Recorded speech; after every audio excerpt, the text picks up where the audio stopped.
Salut à tous et bienvenue pour un nouvel épisode des Superphysique Podcast. Je suis Rudy, cofondateur du site superphysique.org consacré à la musculation sans dopage que j'ai co-créé en septembre 2009 et sur lequel vous pouvez retrouver des milliers d'articles, des vidéos et des podcasts afin de vous éviter de faire les mêmes erreurs que moi et ainsi d'éviter de perdre du temps. J'ai également mon propre site rudykoya.com sur lequel je propose du coaching à distance depuis 2006, mais également des formations en fonction de sa morphoanatomie, des livres comme le guide de la prise de masse naturelle et le guide de la sèche naturelle que je vous envoie personnellement chaque semaine de manière dédicacée, ou encore la formation Superphysique pour les plus passionnés d'entre vous sur méthodesp.rudykoya.com. Aussi, vous pouvez retrouver sur le site Superphysique notre marque de compléments alimentaires bio destinés à améliorer votre santé, ainsi que notre application SP Training disponible sur tous les stores afin de vous permettre de savoir quoi faire à chaque séance avec notamment les fameux cycles de progression. Enfin, vous êtes également les bienvenus au Superphysique Gym et à la Villa Superphysique à proximité d'Annecy. Mais pour ce faire, il faudra me contacter avec le lien directement dans la description. Aujourd'hui, je serai accompagné de June pour animer le podcast et qui nous partagera son expérience personnelle, le tout avec de nombreuses anecdotes. Vous pouvez d'ailleurs la retrouver sur son compte Instagram où elle est particulièrement active en tapant JuneCoach74 ainsi que sur son podcast Beyond Your Why. Allez, c'est parti. Salut June, t'as la forme ou quoi? Ça va et toi, Rudy? Je vois que t'es toute bronzée. T'étais en vacances ou quoi? Bah ouais, j'ai pris pas 2 semaines, 10 jours de vacances. Sans t'entraîner? Bah attends, si, évidemment, ça fait partie de mon quotidien, ça fait partie aussi de mon équilibre. Donc évidemment, il y avait des entraînements. Il y a même eu un petit peu de natation, chose que j'avais pas fait depuis l'année dernière, donc ça m'a fait vraiment du bien. Mais j'ai pris un peu le soleil et comme tu as pu le remarquer, j'ai pris de la masse. Quand tu dis la natation, c'est-à-dire que t'as nagé quoi, 2-3 fois en 10 jours? J'ai nagé 4 fois. J'ai fait 4 séances de natation en 10 jours et c'était une fois j'ai fait 2 kilomètres, une fois 3 et une fois 2 kilomètres et 1700 mètres. Donc voilà, toujours. Comment tu as arrêté à 1700 et pas conclure sur 2 kilomètres? Tu t'arrêtes sur des chiffres qui sont pas ronds? D'habitude, je m'arrête sur des chiffres qui étaient ronds, mais là justement, j'avais un truc à faire juste après. Enfin, j'étais invitée, donc je me suis un petit peu dépêchée et au lieu de faire mes 2 kilomètres, je me suis arrêtée à 1007 et voilà. Ouais, j'arrive parce que moi j'aime bien toujours m'arrêter sur un chiffre rond, Oui, pareil. moi aussi. J'aime pas que ce soit pas. Toi, s'il y a genre, je sais pas, 1990, tu vas faire le 10 mètres de plus pour arriver à 2000. C'est sûr. Mais là, j'étais un petit peu pressée. Donc, quand j'ai vu l'heure, je me suis dit, OK, je dois sortir de l'eau. Tant pis, j'écourte la séance et voilà. Et donc là, en vacances, t'as pu manger comme tu voulais? Parce que souvent, c'est un des problèmes qui se passent. Tu sais, quand tu pars à l'étranger, eh ben, tu retrouves pas forcément les aliments que tu mangerais ici. Faut que tu te reprennes un peu tes habitudes, même si t'es parti 10 jours, bah, c'est un peu compliqué de trouver les bons magasins, pour faire tes courses. Non, mais c'est vrai. Non, ouais, C'est c'est toujours vrai. plus difficile. Donc, C'est comment t'as pu vrai gérer? et c'est une question qui est intéressante. En l'occurrence, là, pendant les vacances, j'étais chez ma cousine, donc j'avais déjà accès à une cuisine, ce qui était super. Mais donc on est pas mal sortis, on a pas mal profité des restaurants qui étaient sur place. Donc ce que je faisais, C'est-à-dire quoi, pas mal profiter? Confesse-toi. Un tous les mais jours? non, peut-être pas un par jour, mais un tous les 2-3 jours, tu vois, un tous les 2-3 jours. Faut dire que la nourriture locale était vraiment sympa, donc t'as envie de découvrir. Puis voilà, ma cousine, elle est pas spécifiquement dans le sport. Moi, j'avais envie aussi de profiter, de découvrir de nouvelles choses. Mais voilà, ensuite les repas que je faisais chez elle, parce que sachant qu'elle était en période de travail et pas en période de vacances, il y avait quand même de longs moments où j'étais toute seule, quoi. Je pouvais travailler, je pouvais faire mes trucs, me balader, aller nager, aller m'entraîner. Et donc pour ces repas, par exemple le matin et le midi, je faisais des choses assez légères, on va dire, pour pas pour compenser, mais simplement parce qu'en fait, tu te régules naturellement. T'as pas forcément faim après un resto, le lendemain d'un resto, étant donné que même si tu manges pas des quantités astronomiques, en fait, ça va toujours être cuisiné avec probablement plus de matière grasse ou plus, enfin voilà, ça va être plus riche et donc naturellement tu vas avoir un petit peu moins faim, donc tu vas te diriger vers des options un petit peu plus légères qu'habituellement. Et donc, t'as des recettes autres que la tchatchouka à nous partager maintenant, alors? Ah ouais, j'en ai pas mal, mais bon, il vaut mieux pas les dire parce que je sais pas si c'est très diète-like, mais en tout cas c'était super sympa. et j'ai bien profité. Et maintenant, je suis bien contente aussi de retrouver mes habitudes alimentaires. Ça fait du bien après 10 jours, un petit peu de baroudage. Ouais, bah, je comprends. Quand j'avais été à Temple-sur-Lot pour le kayak, c'était pareil. Ouais. Tu manges pas bien et puis t'es pressé de remanger bien, quoi. C'est Pareil, ça. quand j'avais fait un stage à Marciac, il y a peut-être 2-3 ans, la nourriture était pas ce que moi je mangeais habituellement. Et donc, j'étais pressé de rentrer pour remanger des plats sans sauce ou des trucs comme ça. Et tu sens qu'au bout de 2-3 jours, bah, ça va. Donc, toi, ça fait 5 jours que t'es rentré, là, tu sens que t'as repris le rythme. Ouais, je sens que j'ai repris le rythme. Je sens aussi, pour moi, ça fait du bien de retrouver mes aliments habituels. Bon, non pas que j'avais pas du tout les mêmes aliments, hein. Il y a beaucoup de choses que j'ai pu retrouver, mais forcément, bah ouais, comme j'ai dit, c'est un peu plus riche. Donc très vite, en fait, au bout de 10 jours, t'es un petit peu à saturation et t'es contente aussi de retrouver les petites habitudes. Même pareil pour l'entraînement, t'as pas le même matériel. Mais est-ce que Donc voilà, j'allais c'est t'en parler. pas du tout le même matériel. Donc Comment ça se passe pour toi? Parce que t'as pas mal de repères et tout. Donc, comment tu fais eh pour, ben écoute, je fais d'abord au poids que je me suis fixé et à la sensation. Si je vois que c'est trop léger, étant donné que les poids en général selon les machines, bah ça va être différent. Par exemple, là où j'étais, il y avait un hack squat. Je pouvais charger le double. c'est vrai, le double? Je pouvais charger le double que ce que je charge Et habituellement. donc Au là, tu squat. t'es senti forte alors. Mais je me suis dit, bah c'est pas possible. En fait, C'est c'est les mon restos? squat. Non, c'est les restos?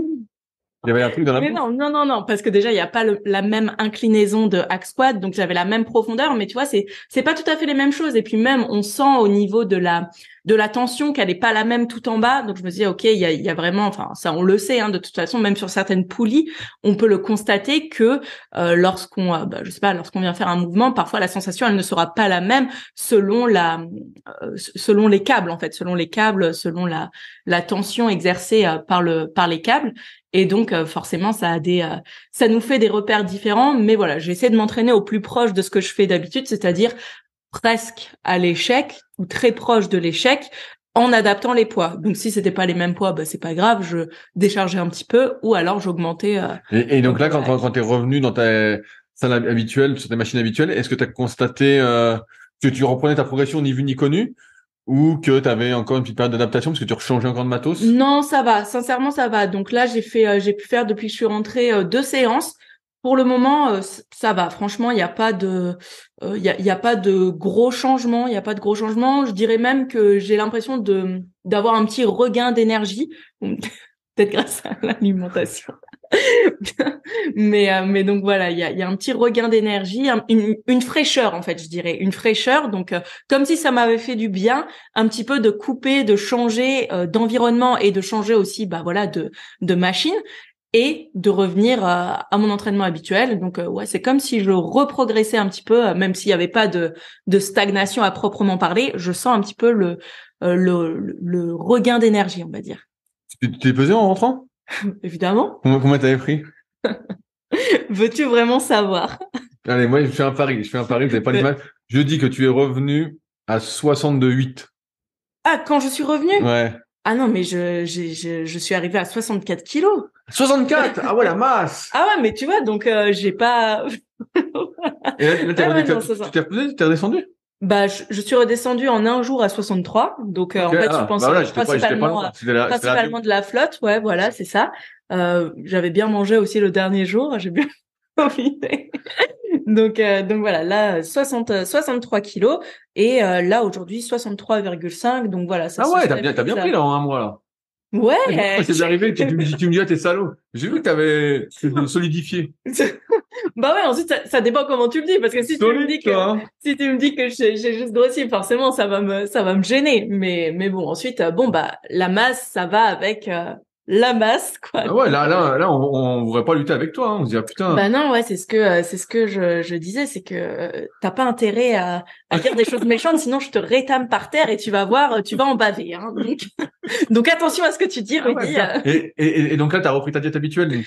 Ouais, j'ai repris ma diète habituelle, donc je suis quand même relativement haute, hein, parce que voilà, enfin haute pour moi en tout cas, pour ce que je mange, je dois manger autant que la dernière fois que j'ai fait une prise de masse entre guillemets. Sauf que encore une fois, par rapport aux photos, bah je vois vraiment l'évolution. Ouais, t'as la tête beaucoup moins grosse. Je suis attention, je vais faire mon catch. T'as moins de. Ah, c'est vrai? Arrête-toi là. Donc oui, en tout cas, j'ai beaucoup moins de masse grasse, je pense beaucoup plus de masse musculaire, et même sur les photos, je le vois, j'ai les adducteurs, les quads qui sortent plus pour un même poids au plus haut de ma précédente prise de masse, encore une fois entre guillemets. Donc je suis relativement contente quand même de ces résultats, même si effectivement ça va avec un petit peu un petit peu de gras. Il faut parfois accepter. Donc on dit qu'il y a certains taux de gras qui sont acceptables. Moi pour l'instant je pense que je suis peut-être un petit peu massive comme on dit, mais ça va, ça va. C'est pas non Rod, tu plus, 70 kilos de toute façon. non. Là, On monte à 70, non, allez. On t'inscrit au sport de combat après. Ouais, non, c'est énorme. Non. Tu pourrais te fondre dans la masse. Non, ouais, mais je peux pas, je pourrais pas. On va en parler de poids de forme. Il y a David qui t'a écrit concernant un poids de forme, parce que David, donc on le connaît bien, on lui passe le bonjour et on se verra sans doute prochainement. Et il fait de la marche nordique. Et là, il a fait une compétition récemment et on lui a dit, oh là là, t'es hyper affûté, t'es sans doute en dessous de ton poids de forme. Et donc, on voulait en reparler un petit peu de ce poids de forme, dans le sens où chaque personne, on en parlait encore une fois la semaine dernière avec Fabrice, chaque personne va avoir un taux de gras idéal. Tout le monde n'est pas fait pour être super sec. Certains, moi j'aime bien l'exemple, j'ai écouté un podcast la dernière fois sur, je sais plus où j'écoutais ça, ça va être le podcast Runwise. Tiens, on fait une petite pub, ça va être Runwise de Maxime, que j'aime bien, qui fait des super podcasts. Et il parlait notamment des athlètes norvégiens, donc Gustav Iden et Christian Blumenfeld, donc les deux des meilleurs triathlètes mondiaux, et qui sont pas hyper affûtés physiquement. Si on les compare à des athlètes d'endurance, on va même dire qu'ils sont un peu gras, mais bon, les mecs sont quand même assez affûtés. Et justement, il disait, on voit que pour eux, pour qu'ils fonctionnent de manière optimale, en fait, il faut qu'ils aient un taux de gras plus élevé que d'autres personnes. Et ça, je pense que c'est vraiment important de le considérer, parce qu'à vouloir être trop sec, à chaque fois, on n'a pas de jus. Et c'est pareil dans le sens de la restriction calorique. À chaque fois, on se dit, tiens, je veux être un peu plus sec, donc je me mets en restriction calorique, je mange un peu moins, tout ça. Et on sait que la restriction calorique, j'en parle souvent, encore une fois, mes élèves en PGF, ou dans mon bouquin, le guide de la sèche naturelle, c'est des périodes qu'il faut éviter au maximum. La restriction calorique, ça met juste en situation de faiblesse, ça met moins d'énergie, et mieux vaut être, j'ai envie de dire, dans une optique de santé, un peu plus gras que trop sec. Alors bien sûr, il s'agit pas d'être une boule de gras, mais d'être un peu plus gras que trop sec, et là on a beaucoup plus d'énergie, on est mieux. Alors il y a aussi l'effet inverse, si on mange beaucoup trop et qu'on est très au-dessus de son poids de forme, son taux de gras idéal, on va dire, là on est plutôt amorphe, on a envie de dormir tout le temps, donc voilà, c'est pas non plus, et puis ça aide pas à prendre plus de muscles. Mais il y a ce taux de gras idéal. J'ai vu hier un de mes élèves qui est venu faire un coaching premium à Annecy, qui se trouvait un peu gras, et pour moi il était justement un taux de gras idéal qu'il pouvait maintenir facilement en buvant quelques bières le week-end, voilà, pour faire la fête. Mais c'est vrai. Quoi? Je rigole. Non, mais voilà. Mais bon, après c'est son équilibre à lui. Et donc je dis mais c'est bien. Après on peut descendre, on peut essayer de perdre du poids, mais ce sera pas tenable et a priori c'est pas ton équilibre, donc ça a pas trop de sens. Et c'est pour ça, David, je pense que tu devrais t'en foutre de ce que disent les autres et plutôt faire par rapport à toi. Moi, tu m'as l'air en forme. Après, tu peux essayer de manger un peu plus, de voir ce que ça donne si tu as plus d'énergie. Mais il y a qu'en faisant le test que tu pourras savoir, parce que personne ne peut savoir. Toi, surtout pour la marche nordique, moi, je suis pas spécialiste des sports d'endurance à ce point-là. J'ai pas ton expérience en plus. Donc, je sais pas exactement quel est ton point d'équilibre en muscu. Quand je vois quelqu'un, j'arrive à voir à peu près, en fonction de ce qu'il me dit, de ce que je vois, son point d'équilibre. Mais faites attention à ceux qui vous disent tu devrais être un peu mieux comme ci, comme ça. La vérité, c'est que personne n'en sait rien et que c'est à chacun de faire ses propres essais. June, toi, quel est ton poids de forme? Ouais, tout à fait. En fait, c'est assez intéressant parce que effectivement, je pense aussi que la notion de poids de forme, c'est une notion qui peut évoluer au fil du temps, et plus tu pratiques une activité qui va te muscler et développer ta masse musculaire, et plus ton poids de forme sera différent. Donc par exemple, moi quand j'ai commencé la musculation, quand j'ai commencé une activité physique, j'étais à 58 kilos et j'étais skinny fat. Donc j'avais pas du tout, j'étais plutôt grasse, j'avais les jambes très minces, j'avais pas de muscles, et ensuite j'ai perdu du poids, j'ai repris, et je pensais que mon poids de forme se situait à 58 kilos. Peut-être qu'aujourd'hui mon poids de forme il se situe un petit peu plus haut, il se situe mon Dieu, c'est quoi ça? Il se situe à 60 kilos probablement, parce que il faut savoir aussi, donc ça va être différent selon les hommes et les femmes, mais par exemple les femmes, elles ont besoin d'avoir plus de masse grasse que les hommes. C'est normal. C'est pour la régulation hormonale, c'est pour le bon fonctionnement de leurs hormones, de leur cycle menstruel. C'est quelque chose d'hyper important. Et donc, à force de voir aussi ces choses de déficit calorique, de perdre du gras, eh ben on peut très vite tomber dans ce pendant de restriction énergétique et complètement se dérégler. Et donc ça, c'est des choses auxquelles il faut prêter attention. Toi, dans ton cas, David, tu m'as dit que tu aimerais bien prendre un petit peu de masse musculaire. Si tu fais principalement des activités d'endurance, probablement que prendre un petit peu de muscle, ça peut te servir. Ensuite, tu parlais de 2 kilos de muscle. Il faut savoir que 2 kilos de muscle sec, c'est une sacrée masse en fait, c'est une sacrée masse. On se rend pas compte, mais ouais, c'est une sacrée masse et donc ça va se faire sur le long terme. Mais en tout cas, ça sera certainement tout à ton avantage de te muscler un petit peu. Et encore une fois, comme a dit Rudy, faut pas trop tenir compte de ce que les autres disent. Faut aussi que toi tu te sentes bien dans ton corps et performant dans tes activités. C'est le principal. Si actuellement tu es performant dans les activités de marche nordique que tu fais, bah voilà, il y a pas de question, ouais, de souci de prendre ou perdre de la masse. Ces ordres de kilos, ça me fait penser que il y a beaucoup de sportifs de haut niveau, donc avec qui je peux discuter. Ils me disent, moi, j'aimerais prendre de la force, mais sans prendre du muscle, parce que je prends du muscle facilement. Et c'est vrai non, mais c'est vrai qu'on n'a pas tous les mêmes repères, parce que moi, j'en ai vu des personnes effectivement qui prennent du muscle jusqu'à un certain point, évidemment, mais s'entraînent et prennent du muscle en fait juste en faisant. Hier, je parlais encore une fois avec mon élève qui est venu pour le premier, il me dit ouais, j'aimerais plus de pecs. Et on discutait, il me disait, ouais, je vois des mecs, des fois, ils font que des pompes, ils ont des pecs énormes. Et je dis, ouais, mais on n'a pas tous la même sensibilité à la prise de muscle. C'est pour ça que des fois, on est un peu, on dit des choses un peu déformées ou impossibles. 2 kilos de muscle, pour la plupart des gens, c'est énorme. Car c'est énorme. À moins que vous ayez 20 ans ou 25 ans, mais si vous avez 40, 45 et plus, David, dédicace. Mais 2 kilos de muscle, c'est un travail qui va nécessiter beaucoup de choses. Et après, il faut se poser la question, c'est est-ce que je suis prêt à arrêter des activités d'endurance pour prendre ces 2 kilos qui finalement vont sans doute pas m'aider plus que ça sur la performance en marche nordique pour qui sait devenir champion du monde. Mais ouais, c'est pour ça que je fais le petit truc, parce que des fois pour les sportifs de haut niveau, ils se disent bah ouais, parce que comme ils ont fait plein de sports auparavant, et encore toutes ces histoires d'antécédents sportifs, peut-être d'antécédents culturels, dont ils parlent beaucoup dans ce livre-là que je laissé sortir de June. Peut-être que tu veux le lire après, et qui est vachement bien. Et Tous Winners de Malcolm Gladwell. Et donc en fait, il y a plein de choses qui font que les différences de potentiel entre individus peuvent être vraiment énormes en fonction de l'héritage culturel, les antécédents sportifs, l'hérédité aussi, la longueur des muscles, la longueur des os, la génétique. Et donc il y a après bien évidemment ce qu'on met en place. Mais ouais, c'est pour ça que 2 kilos de muscle, des fois c'est un peu décorrélé de la réalité. Ouais. Voilà. Sinon, ce serait bien. On prend 2 kilos et puis. Ouais, ce serait super. Hein. Moi, j'aimerais bien prendre 2 kilos de muscles secs. On verra à la prochaine phase de cut. Alors, on a eu une question il y a un mois sur le podcast que j'avais fait avec June sur YouTube. Donc pareil, si vous avez des questions plus spécifiquement à poser à June quand elle est là, n'hésitez pas à le faire directement sur les podcasts sur YouTube ou sur SoundCloud. On les regarde tous. Et donc il y a Artlek qui dit en parlant d'entraînement de jambes, j'ai des gros problèmes de récupération au niveau des ischios. Je ne fais pas de lecture assis, étant donné que la machine à lecture de ma salle est particulièrement mauvaise. Je fais donc la seule alternative qui me plaît, le soulevé de terre roumain. Cependant, quand je fais 3 séries, peu importe l'intensité et le poids que je mets sur la barre, j'ai des courbatures intenses dans l'ensemble des ischios pendant 8 jours. Je sais que c'est sûrement lié à ma faible mobilité d'ischio. Je me demande donc, dois-je faire moins de séries, moins de répétitions par série, ou j'arrête d'entraîner les ischios le temps de gagner en mobilité? Merci d'avance de vos réponses. June, qu'est-ce qu'il fait alors? Il fait plus les ischios pour tout perdre?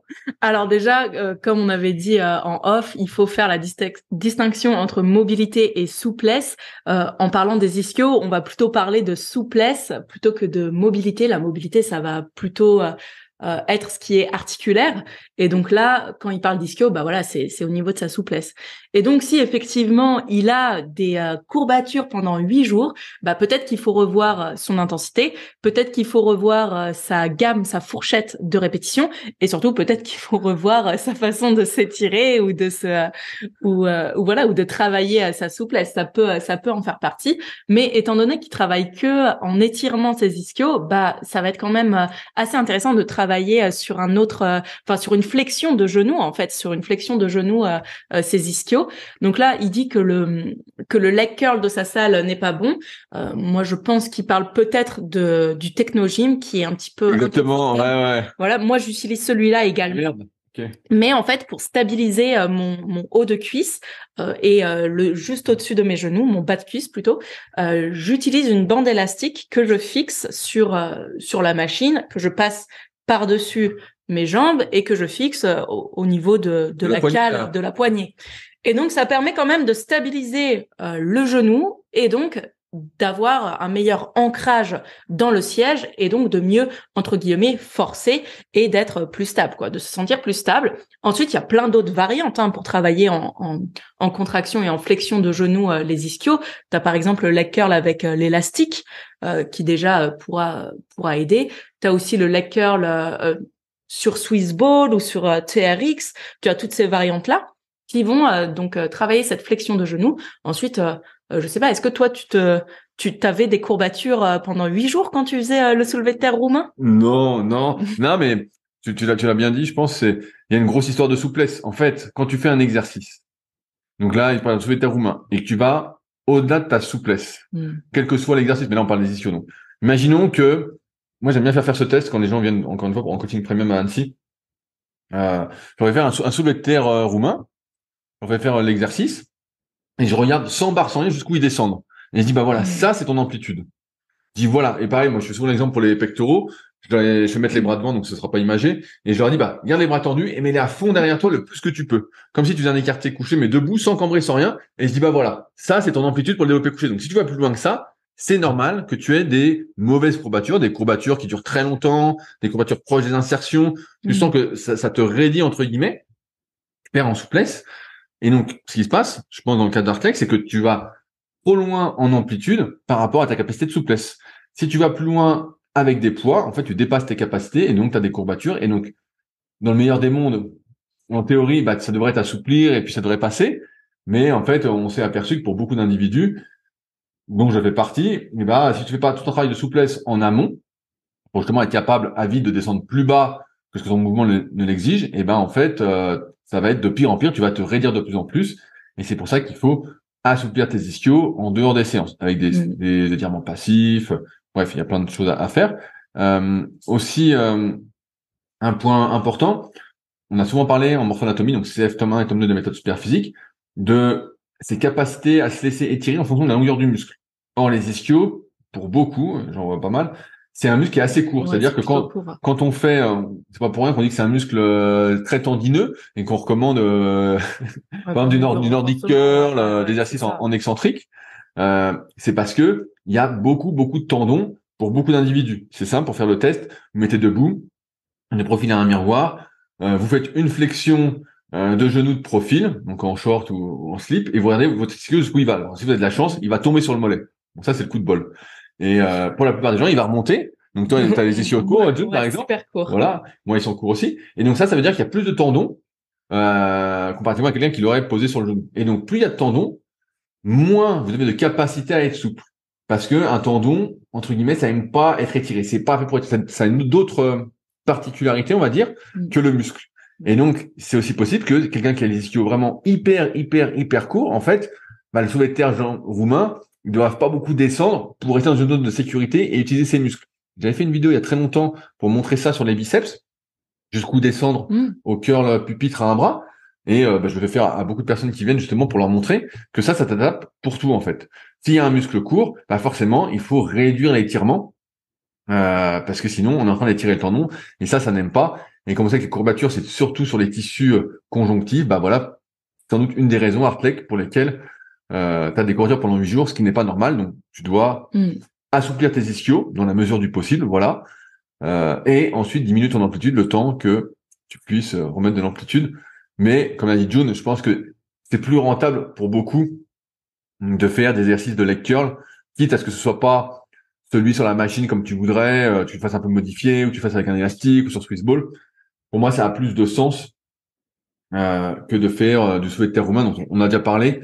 C'est un exercice, je sais, c'est pessimiste à chaque fois, mais qui finit mal. Certains diront, comme d'habitude, c'est pas vrai, la journée. Voilà, non, mais pour le moment. Moi, des fois, ça m'arrive aussi. Mais la vérité, c'est que ça finit mal. On sait très bien que ça va pas se renforcer tant que ça, que le dos, voilà, à un moment. Ouais, je pense pour terminer là-dessus, déjà, il faut aussi prendre en compte la notion d'amplitude active, comme tu as dit, qui est super importante, mais que ça, c'est quelque chose qui peut évoluer avec le temps. Ah oui, heureusement. Moi, bah voilà. Et donc, encore une fois, tout est une capacité d'adaptation du corps. Mais pour cela, encore faut-il rester dans sa zone active plutôt que d'aller constamment dans cette zone passive où en fait, bah, on est plus sur les tendons que sur les muscles. Et par ailleurs, ce qui peut être intéressant, c'est de revoir sa technique, parce que là, au final, on ne sait pas du tout comment il l'exécute. On ne sait pas sa fourchette de répétition. Donc, est-ce que tu fais 8, 10, 15 répétitions, 20 répétitions? Ça sera pas du tout la même chose. Et aussi, voilà, comme j'ai dit, la technique et puis la souplesse d'ischio qui va se travailler petit à petit. Tant que tu fais l'exercice correctement avec une bonne technique, sans faire de flexion lombaire, voilà, qui va au final dégrader le mouvement et peut-être mettre de la tension là où on n'en veut pas du tout, quoi. Ouais, là où on en veut le moins possible, entre guillemets, on ne pas se détruire. Alors, c'est pour toi, tu vois. Ah, c'est pour moi, ça, non, oui. c'est pour toi, tu rigoles. Oh, ouais. Mais, il y a une photo, il y a une photo. Il y a une photo. Allez, on va regarder la photo. Avant, vous voyez, on choisit les questions, voilà. Ah oui, mais c'est un homme. C'est pas grave. Alors, c'est Gogeta. Gogeta, est-ce que tu connais Gogeta? Bah oui. C'est quoi Gogeta? Je sais pas. Alors, je vais t'expliquer. C'est la fusion. C'est la fusion, ouais, c'est ça. Entre Vegeta. Sangoku et Vegeta. Ouais, c'est ça. Mais pas avec les Potara. Ouais, Qui font la première fusion, pour ceux qui ont la référence, contre Janemba. Ouais, tout à fait. Tu sais quoi que c'est Janemba? Non, lui, je sais. Ah, attends, c'est le rose.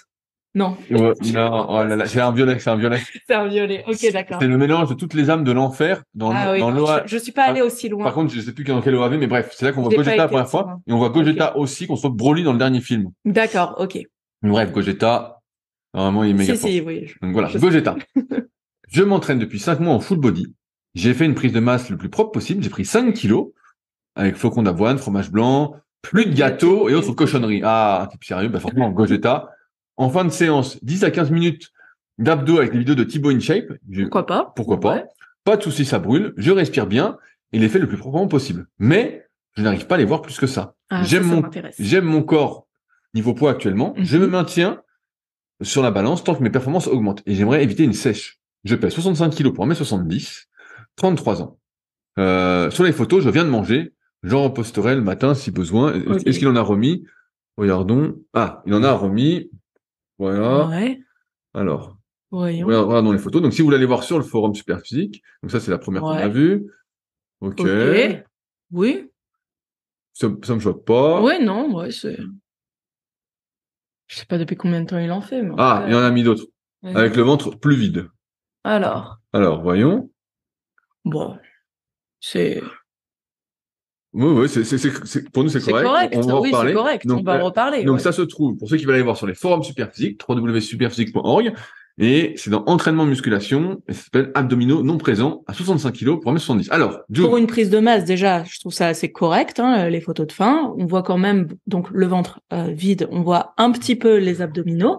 Voilà. Ensuite, il dit qu'il a arrêté de manger les cochonneries. Bon, ça, c'est bien. Et qu'il fait 10-15 minutes d'abdos avec des vidéos de Thibaut InShape. À chaque fin de séance. À chaque fin de séance. Donc, ok, il les fait de manière régulière. Donc ça, c'est un bon point.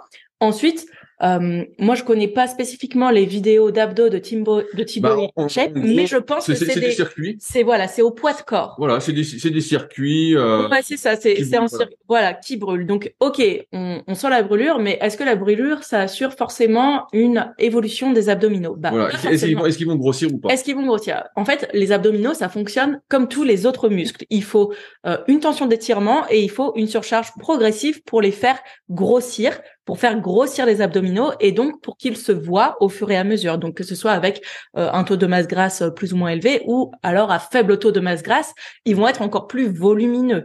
Et en fait, le truc, c'est que la plupart des gens, ils pensent que les abdominaux, en fait, il suffit de brasser du vent. Voilà, c'est un muscle sorcier et que comme les filles qui font, tu sais, des fessiers avec que des élastiques, non, en fait, c'est pas comme ça que ça marche. C'est un muscle comme les autres. Donc voilà, probablement que les capacités contractiles sont légèrement différentes. Enfin voilà, il y a quand même des petites différences par rapport aux autres muscles, mais pour les faire grossir, ça va être exactement la même chose. Et donc là, ce qui me semble manquer à l'entraînement de Gogeta, c'est C'est marrant de dire ça.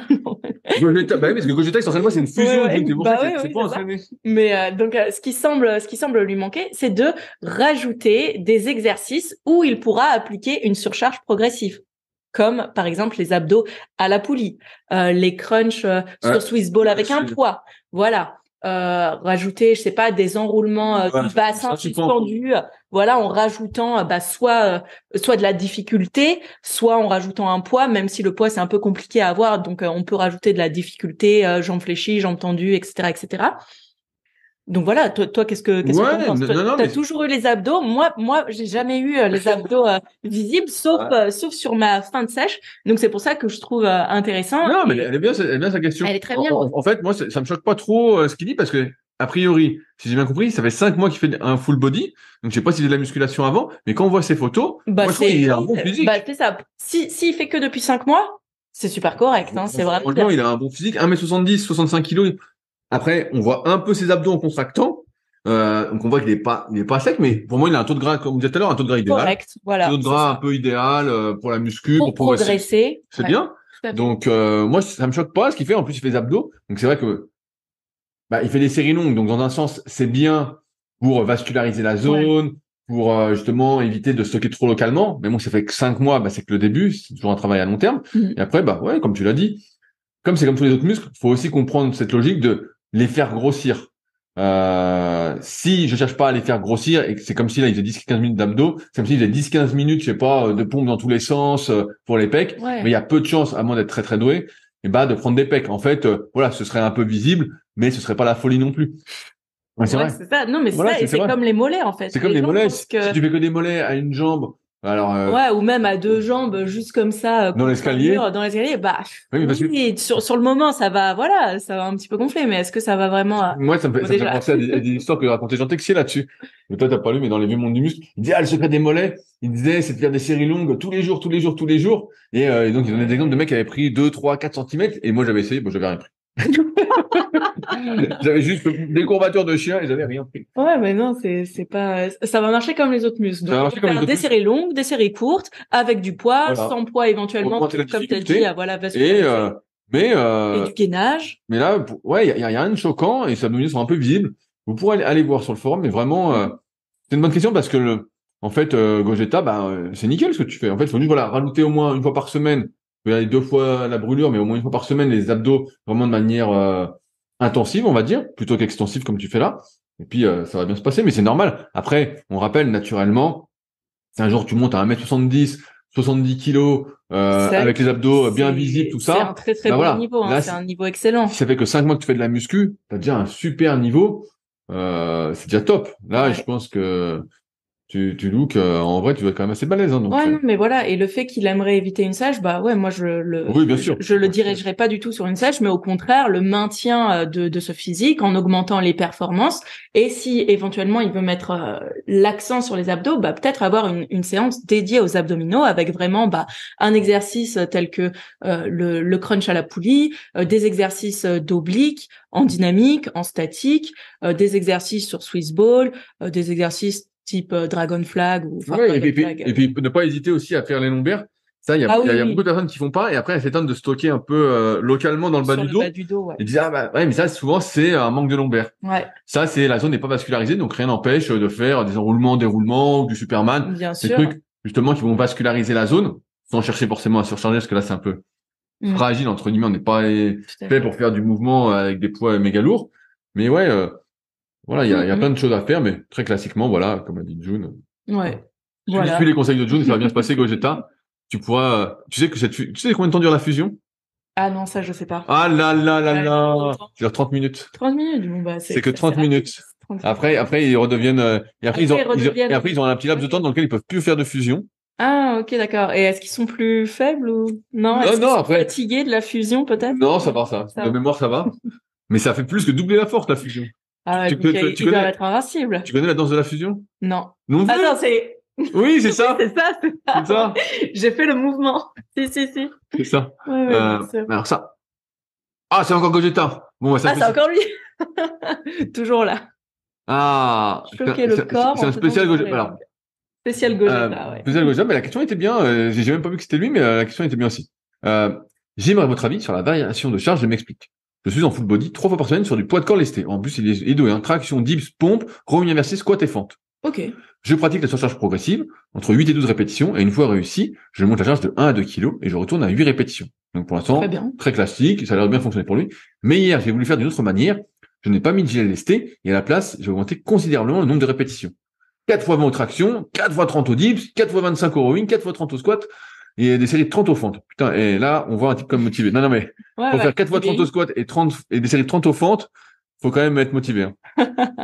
J'ai littéralement explosé au niveau congestion, eu de très bonnes sensations, comme si mon corps n'était pas habitué du tout. Ce qui est le cas car série longue. Et ce matin, j'étais carrément courbaturé, alors que depuis un moment, j'ai plus de courbature. J'aimerais votre avis sur l'utilité de faire ça de temps en temps, c'est-à-dire 1 ou 2 séances comme ça sur le mois, car j'ai vraiment bien apprécié le travail, ou si cela ne sert pas à grand chose, et mieux vous rester sur le format classique. Et j'ai eu l'impression de choquer mon corps et de sortir de sa zone de confort. Un grand merci d'avance pour vos réponses. C'est marrant parce que ça me rappelle à chaque année quand je faisais du CrossFit et même quand j'avais basculé un petit peu sur la muscu, je faisais quand même le Murph. Et donc le Murph, tu sais, c'est 1,2 km de course à pied. Ensuite, tu as 100 c'est 100 tractions, 200 pompes et 300 squats. Et après, tu recours. Et je peux te dire que j'avais des courbatures pendant au moins 8 jours, quoi. Pendant une semaine suite à ça, alors que c'est que du poids de corps lesté. Donc, voilà, un petit peu semblable à ce qu'a fait Gogeta. Et donc, en fait, est-ce que la courbature, c'est signe que on travaille mieux? Bah non, en fait, c'est pas signe que ça travaille mieux, pardon, mais en revanche, c'est signe qu'on est allé un petit peu loin dans l'effort ou alors que le corps n'est tout simplement pas habitué à ce type d'effort. Donc, des répétitions assez longues avec relativement probablement peu de temps de repos. Et donc, le fait que ça modifie un petit peu nos habitudes, bah ça peut engendrer des courbatures, effectivement. Bah oui, non, mais c'est sûr que là, en fait, j'ai bien aimé sa phrase. Il dit comme si mon corps n'était pas habitué du tout. Faut se rappeler que le muscle, donc j'avais fait un article sur Secret du carré-poids pour ceux qui veulent aller voir, en mettant la cellule musculaire un peu simplifiée, c'est en gros 5 composants. C'est ce qu'on appelle les sarcomères, donc tout ce qui se contracte, hein, myosine, actine. C'est le sarcoplasme, voilà, c'est ça, ce qui entoure le sarcomère. Et dedans, on trouve le glycogène, on va trouver les mitochondries, donc ça c'est assez à la mode. Il y a mon pote Sean qui en parle souvent, donc je vous invite à aller voir son travail sur Upside Strength. Et les capillaires, ok. Et donc quand on fait surtout des séries classiques, donc 8 à 12 répétitions, bah on va dire qu'on est plutôt sur le développement du sarcomère, donc c'est des éléments contractiles. On est un peu sur le glycogène parce qu'on va dépléter, on va faire quand même pas mal de séries. Et on va faire et puis voilà, c'est tout. En gros, on va faire ça. Alors je mets quand même une petite parenthèse. Je veux dire entre guillemets, vous avez vu l'effort, vous n'avez pas entre guillemets. Une petite parenthèse, ce sera de mon nouveau mot, c'est que les différents éléments sont plus ou moins proportionnels aux autres. On peut varier de quelques pourcents, mais c'est léger. Or, là, quand on fait des séries de 8-12, on est surtout là-dessus. Et quand on fait des séries plus longues, bah, c'est pas compliqué. On va être beaucoup plus dans la respiration, entre guillemets, de la cellule. Donc, mitochondrie, plus de capillaires, moins un peu les éléments contractiles, moins, on va dire, ce qui est fibre rapide, plus fibre lente. Et à partir de là, bah, c'est sûr que si t'as pas développé toutes tes capillaires et tes mitochondries en amont, ce qui est pour moi l'endurance de force, donc c'est ce qu'il a fait des séries assez longues, entre 30 et 60% de son max, et ben en fait, c'est comme ça que des gars en arrivent, ou des filles, surtout des gars, hein, en se brossant les dents, à congestionner des épaules, en montant des escaliers. Je donne souvent l'exemple de mon pote Romain, qui doit peut-être nous écouter, et qui lui, quand il était champion du monde de squat, il montait des escaliers où il faisait 20 reps à 80 au squat, il avait l'impression d'exploser, alors qu'il faisait, je crois, il avait fait 260 au squat quand il était champion du monde. Donc, et il explosait, parce qu'en fait, toute cette base de capillaires de mitochondries, il l'avait pas. Il l'avait pas. Alors, dans une optique bodybuilding, on va dire, bon, on s'en fout un peu, mais dans une optique déjà santé, moi, je pense que c'est intéressant. Et même, effectivement, dans une optique bodybuilding, on va y revenir. Je pense que ça a du sens, notamment sur des muscles, t'inquiète pas, je n'entends rien. June, dès qu'il y a le tracteur qui passe dans le champ à côté de chez moi, elle panique. Elle a pas l'habitude parce que c'est une fille qui habite en ville, vous savez. C'est pas vrai, elle fait partie des bobos anéciens. Arrête, et voilà. Bref. Et donc, ça a du sens parce que si vous vous souvenez tout ce qu'on a pu dire dans les précédents podcasts ou dans les articles sur les points faibles, développer ses capillaires, ses mitochondries au niveau local, tout en contractant ses muscles, hein, et ben, ça fait sorte d'apprentissage pour le système nerveux pour savoir où sont nos muscles. Donc, ce qu'on appelle, moi j'appelle ça la VO2 locale, la VMA locale. Certains parlent de densité cardio-musculaire. Euh, c'est tout ce qui est cardio, voilà, niveau local. Et ça peut avoir du sens. Maintenant, j'aimerais rappeler un dernier point, c'est que là, les séries sont peut-être un peu longues. On sait en moyenne, et je viens de dire en moyenne, pour la plupart des gens, que pour prendre du muscle, les séries doivent durer entre 30 et 60 secondes. Moi, j'aime bien compter qu'une répétition fait 3 secondes pour simplifier le truc. Des fois, ça dure 2 secondes, des fois 1 seconde quand on va beaucoup trop vite. Ça, Moi, ça dure beaucoup plus longtemps, hein, mes rêves. Ne te vante pas à l'antenne, June. Je sais pas si je vais te vanter, mais voilà. En général, voilà, ça dure 2-3 secondes de répétition. Donc, quand on fait une série de 10, ça fait 30 secondes en moyenne. Quand on fait une série de 20, ça fait 60 secondes. Donc, on est toujours dans ce truc-là. Et en fait, beaucoup de personnes se limitent, je trouve, à ce 8-12 répétitions, alors que, en fait, pour moi, la fourchette serait au moins de 8 à 20. En fait, on a une fourchette de progression qui est beaucoup, beaucoup plus importante. Alors après, à faire varier en fonction des exercices. J'en ai parlé il y a 2 semaines sur YouTube dans la vidéo série courte, série longue, que vous pouvez regarder juste après si vous regardez sur YouTube le podcast, si vous l'écoutez sur YouTube, si vous tapez sur YouTube. Bref. Et ouais, et après, il faut pas hésiter, une fois qu'on a pas mal d'expérience, à sortir de ces normes. Ça, c'est les normes de base. C'est des trucs pour être sûr qu'on est sur le bon chemin. Mais après, rien n'empêche de monter justement peut-être à 30 répétitions, à 40, à 50 répétitions, ou même peut-être faire des 6, 5 répétitions. Donc ça, je conseille moi. Mais si vous l'avez jamais fait, c'est sûr que ça va déclencher de nouvelles adaptations parce que le meilleur stimuli à un moment, c'est celui que vous n'avez jamais fait. Et c'est en ce sens que là, Gogeta, moi, je pense que tu peux augmenter, entre guillemets, ta fourchette de répétition. Voilà, au lieu que ce soit 8-12, peut-être 8-20 sur certains exos, même si tu fais beaucoup de polyarticulaires. Et pas hésiter aussi, peut-être, je sais pas quels sont exactement tes objectifs, après tu t'entraînes à la maison, mais on pourrait dire que tu fais quelques semaines en série de 15-20, puis ensuite entre 10-15, et puis ensuite entre 5-10, je sais pas, des conneries comme ça, mais t'es pas obligé de te cantonner à ça. Après, moi, je suis moins pour la variation comme tu sembles vouloir le faire, c'est-à-dire une ou deux séances comme ça dans le mois. Ça me plaît moins. Ouais, ça me plaît moins. Je suis plus pour qu'il y ait une progression plus organisée. Et c'est comme ça que je vois les choses. Mais ouais, plus voir comme ça. Mais sinon, après, c'est normal que tu aies des courbatures parce que en fait, tu as eu un stimuli que tu n'avais jamais eu. Tu n'as jamais eu autant de temps sous tension. Et donc, tu as des courbatures. Est-ce que ça va déclencher plus de muscles? 4 fois 30 au dips, 4 fois 30 au squat, ça me paraît quand même un peu long. Peut-être un petit peu, voilà, un chouïa, mais c'est pas énorme. Mais ouais, ça peut avoir du sens, voilà, d'élargir ta fourchette de répétition. Et au bout que une fois que tu as de l'expérience, comme beaucoup peut-être qui nous écoutent, et pas élargir, à sortir des normes. Les normes sont faites pour être outrepassées, hein, c'est bien, mais voilà, c'est juste au moins, moi je pense pendant 1, 2, 3 ans en fonction des gens, les bases, et ensuite, il faut pas hésiter à s'en écarter pour aller tester et voir ce qui va se passer. Ouais, tout à fait, tout à fait. Et puis surtout, si c'est une séance, ensuite, voilà, c'est sûr que dans le cadre d'une évolution, enfin, si on parle de bodybuilding, de musculation, c'est peut-être pas le plus pertinent pour progresser dans le cadre de sa progression classique. Mais si c'est une séance qui lui fait plaisir de temps en temps, moi, je dirais, pourquoi pas, voilà, 1 fois par mois, 2 fois par mois, c'est pas quelque chose qui va forcément entraver, Sa je pense, en progression. tout cas, voilà. Bah, surtout s'il fait 3 fois par semaine du 8-12. Oui, voilà, mais... c'est ça, c'est pas ça qui va entraver la progression. Si c'est quelque chose qui lui fait plaisir, ensuite il faut pas voir ça comme quelque chose qui va forcément contribuer à sa progression. Mais si ça ne l'entrave pas non plus, pourquoi pas le faire de temps en temps? C'est comme simplement changer de stimulus, ouais. Bien sûr, mais c'est vrai que quand on fait, c'est pour ça que je disais plus des périodes distinctes, parce que quand on fait une seule fois quelque chose, c'est insuffisant pour vraiment développer capillaire, mitochondrie là pour le coup. Et donc c'est pour ça que je suis plutôt pour faire des périodes bien distinctes pour essayer de capitaliser sur ce qu'on a développé. Donc je donne un exemple, on met l'accent sur l'oxygénation de la cellule musculaire, voilà, dans cet écart de musculaire, série plutôt longue. Ensuite on monte un petit peu sur le travail classique d'hypertrophie, voilà, 8-12, et puis après, si on est motivé et qu'on est un peu fou, on peut faire de la force. Mais bon, ça, je pense que ça a moins de sens. Ça a moins de sens quand on veut prendre plus de muscles. Mais ouais, ça peut se discuter. Alors, on va faire une petite dernière question. Allez, on prend celle-là. J'aime bien sur le recrutement musculaire, c'est des choses qui me parlent. Mais je vais la dériver, June, t'inquiète. Allez. Alors, c'est une question de Exo7. Salut tout le monde. Concernant le dos, je me suis fait un programme sur 2 jours.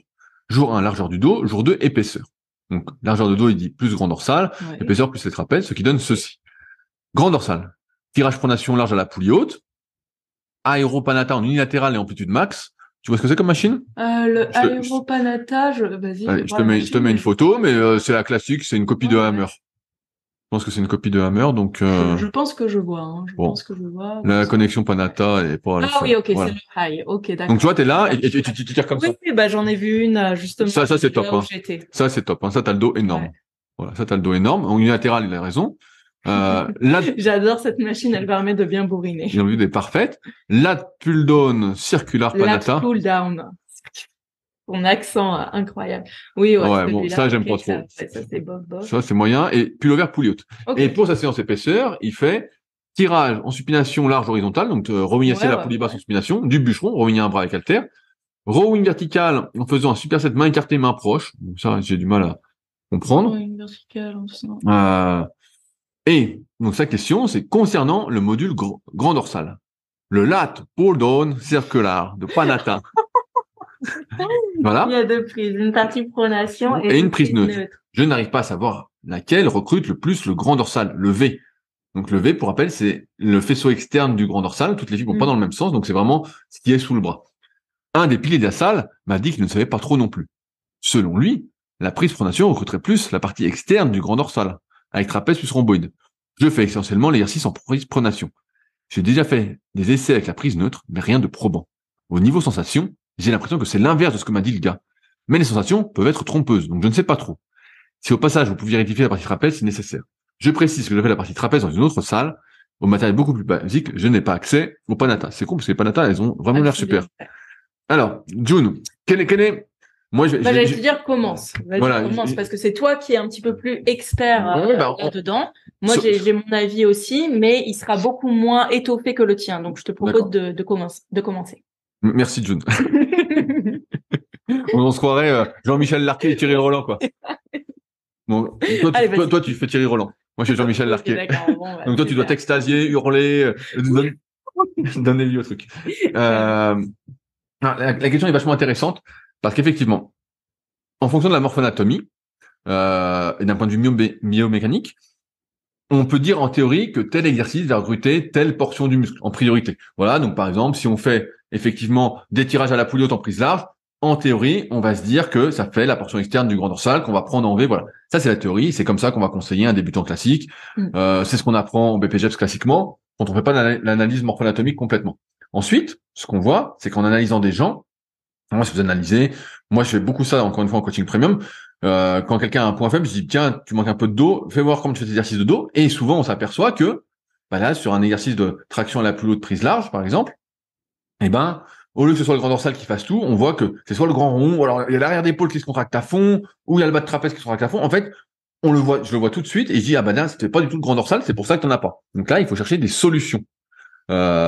Et qui plus est, et je vais rebondir sur un truc qu'a dit Exocet, c'est que à ce moment-là, les sensations ne sont pas trompeuses. J'ai encore eu l'exemple cette semaine d'un autre coaching frame qui est venu et qui me dit ouais, quand je fais le dos, j'ai l'impression de faire que l'arrière d'épaule. Et c'est vrai, je le vois, je l'ai fait faire les exercices, je dis bah oui, tu fais les épaules à fond. Donc il fallait trouver un moyen de désactiver un peu les épaules. Et c'est là que ok, il y a l'anatomie de base, la biomécanique. Ensuite, il y a tes particularités à toi. Et à partir de là, tes sensations vont t'aider à savoir ce que tu sollicites principalement. Parce que tu vas essayer de te concentrer là sur le coup pour tirer avec le bon muscle. Et donc, tu vas voir ce qu'il en ressort. Pour certaines personnes, effectivement, la prise neutre, ce sera mieux. Ils se sentiront mieux, ils diront ah bah tiens, je sens mieux le grand dorsal, tout ça. D'autres en pronation. Moi, je sais que je suis plus pronation que prise neutre là-dessus. Ça me désactive un peu plus le biceps. Alors que quand tu es en prise neutre, tu l'actives un peu plus. Et puis si tu fais supination, c'est encore plus. Moi, je suis mis en pronation. Mais pour certains, on pourrait imaginer quelqu'un qui ait les biceps courts, par exemple. Voilà, qui a les biceps courts. Et puis en prise neutre, il sent que finalement, il a un peu plus de force avec ses biceps et que ça l'aide à utiliser un peu plus le dos après.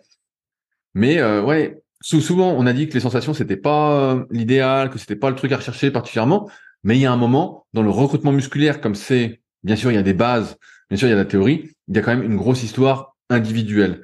Et celle-là, et c'est pour ça que durant son entraînement, il faut se concentrer, il faut être dans l'instant présent, il faut être à ce qu'on fait, pour savoir, entre guillemets, je fais cet exercice-là pour telle portion, est-ce que c'est bien avec telle portion que je fais l'exercice, est-ce que le feedback que j'ai me renvoie le bon truc. Bien sûr, c'est pas ce qu'il faut rechercher à tout prix, les sensations, puis dans ce cas-là, je fais des trucs à vide et voilà, j'ai plein de sensations. Mais c'est un bon feedback de qu'est-ce que je fais.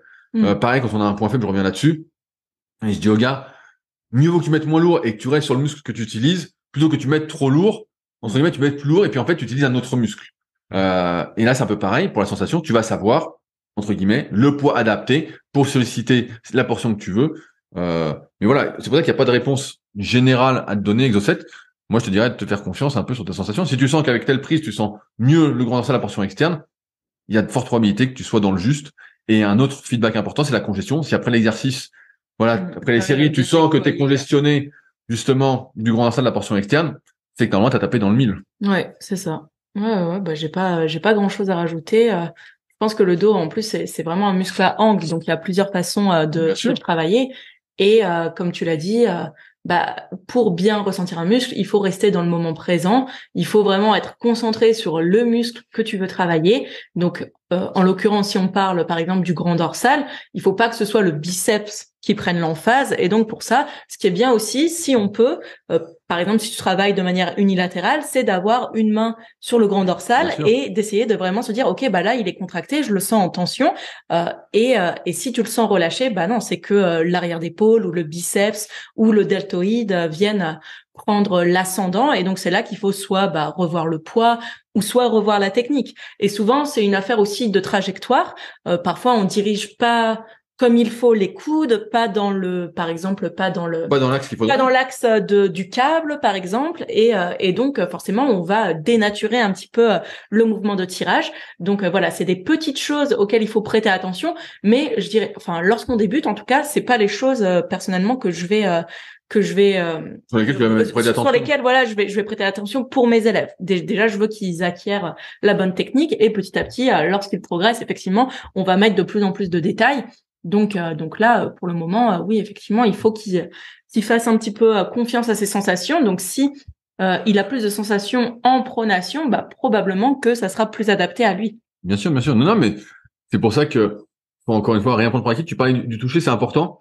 On sait que entre parenthèses, attention, que le toucher un muscle pendant l'exercice, ça va améliorer le recrutement musculaire, le feedback, encore une fois. On cherche des feedbacks, qu'on est en train de faire quelque chose de bien. Et de ce que je me souviens, quand on touche un muscle, ça améliore un petit peu la vitesse de propagation de l'influx.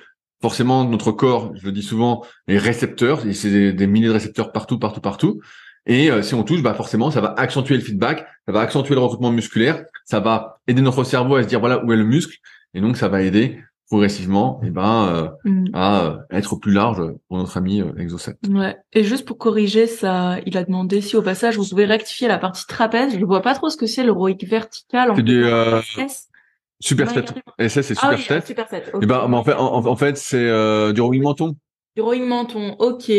Donc ça, ça on est moins fan. Et là, bon, il fait déjà du bûcheron, mais par exemple pour la partie trapèze, il pourrait faire un rowing en appui sur banc, un rowing planche, bien sûr. Voilà quelque chose ou en appui sur banc au câble.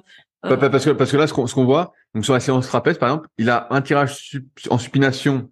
Donc un rowing assis poulie basse en large horizontal, supi large, voilà. Ouais. Donc ok, donc là il a le buste à 90 degrés entre guillemets. Ouais, c'est ça. Et les bras avec les coudes le long du corps, donc avec l'élément de supination. Il a le bûcheron, donc le buste dans la même position, mais comme il est à un bras, il peut décrocher un peu plus, avoir plus d'amplitude, et il est en prise neutre, donc ça peut se discuter. Et effectivement, comme tu l'as dit, un troisième exercice qui serait potentiellement plus intéressant que le rowing menton, ce serait un tirage avec le buste incliné autour de 45 degrés, quelque chose comme ça, pour justement être plus sur les trapèzes moyens, parce que là, il avait 2 exercices avec le buste très penché, et donc on pourrait l'imaginer, justement, il a fait supination plus prise neutre, en pronation, voilà.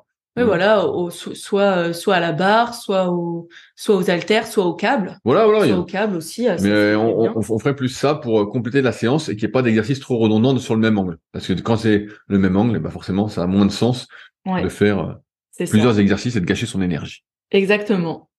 Et sur ce, June, nous arrivons au bout de cet épisode. Super. On espère que vous avez passé un bon moment. Puis voilà, comme j'ai dit, si vous avez des questions pour June, tout ça, n'hésitez pas sur YouTube directement dans les commentaires ou sur SoundCloud. June, en ce moment, je voulais reparler de ça. Ton podcast sort de manière plus régulière. Oui. Beyond Your Why, avec mon accent. Beyond Your Why sort de manière soit hebdo, soit bi-hebdomadaire, donc toutes les 2 semaines. Bimensuel. Bimensuel. Bimensuel plutôt. Donc soit une fois par semaine, soit une fois toutes les 2 semaines. Mais j'ai pas mal d'intervenants en ce moment qui sont très intéressants, que ce soit des naturopathes, des personnes qui sont spécialisées en micronutrition, ou alors des personnes qui sont simplement entrepreneuses ou entrepreneurs avec des parcours assez inspirants et atypiques. Donc voilà, c'est très enrichissant. On apprend plein de choses et on discute de tout et de rien sur un mode vraiment conversationnel. Donc voilà, n'hésitez pas à écouter. Voilà, disponible sur toutes les applications de podcast, comme le Superphysique Podcast. Allez, salut. Ciao. Si vous êtes encore là, c'est que vous avez sans doute passé un bon moment. Si vous avez des questions sur les sujets que nous avons abordés aujourd'hui ou que vous souhaitez nous en poser, ne vous privez pas, c'est avec plaisir dans la partie commentaires sur SoundCloud ou sur YouTube. Si vous avez des questions qui n'ont rien à voir avec les sujets abordés, par contre, cela se passe sur les forums Superphysique, qui sont les derniers forums de musculation du web et qui est également les premiers sur www.superphysique.org. Enfin, merci d'avance pour votre soutien, notamment à ceux qui laisseront des commentaires sur les applications de podcast, que ce soit Spotify ou Apple, avec évidemment la note de 5 étoiles sur 5. Je compte également sur vos partages sur les réseaux sociaux que je repartagerai avec plaisir. Sur ce, bon entraînement et à la semaine prochaine.